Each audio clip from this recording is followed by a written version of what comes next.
great white shark, one of the most feared creatures on the planet. But it's tiny compared to this crazy creature, the megalodon. This ancient predator was 3 times the size of a modern shark. Megalodon comes from the Greek term for big tooth. Makes sense.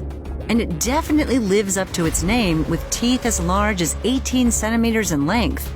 That's as big as an adult human head. How do we know about this long extinct beast? Just how big were they? And what do they have to do with dragon tongues? The average size of an adult megalodon was about 10.2 meters, but the largest specimen found is 17.9 meters long. That's twice as long as a London bus. Fossilized remains suggest that the megalodon went extinct about 3.6 million years ago. That's about the same time the great white shark first appeared. Like Superman and Clark, I get it. Originally, scientists thought the great white shark was related to the megalodon, but recent discoveries suggest they may actually be descended from prehistoric mako sharks. It's now believed that there is no descendant of the megalodon in existence today.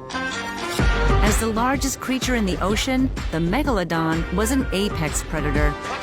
They were likely opportunistic feeders, eating whatever they came across.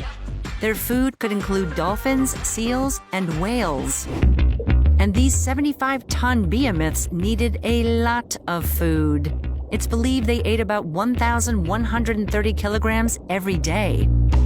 And well, they needed a huge mouth to fit all that in. The megalodon had a jaw span of about 3 meters wide, with 276 serrated teeth. Researchers have estimated they would have had a bite force of up to 180,000 newtons.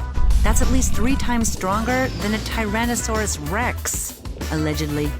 While fish and marine mammals made up the bulk of their diet, evidence suggests they also occasionally ate each other.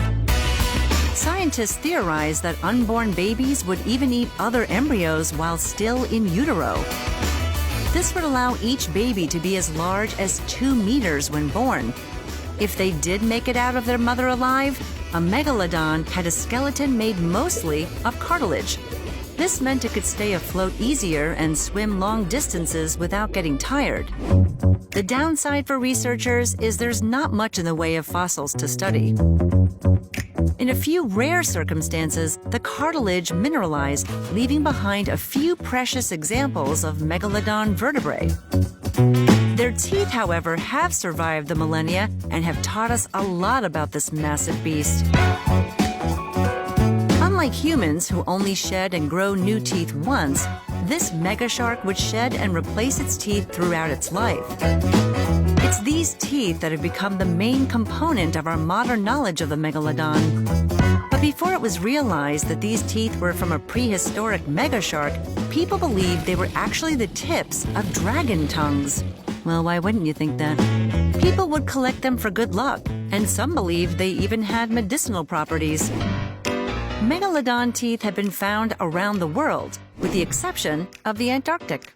Despite this, scientists theorize that dropping ocean temperatures doomed this massive creature. The megalodon wasn't able to adapt. It wasn't able to follow its prey into cooler waters or deal with the competition from the newly evolved great white shark. Well, the good news is this means you don't have to worry about coming face to face with a meg.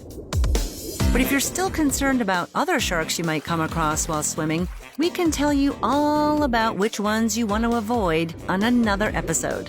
The apex predators of the oceans and the largest sharks that ever lived. That's what megalodons were.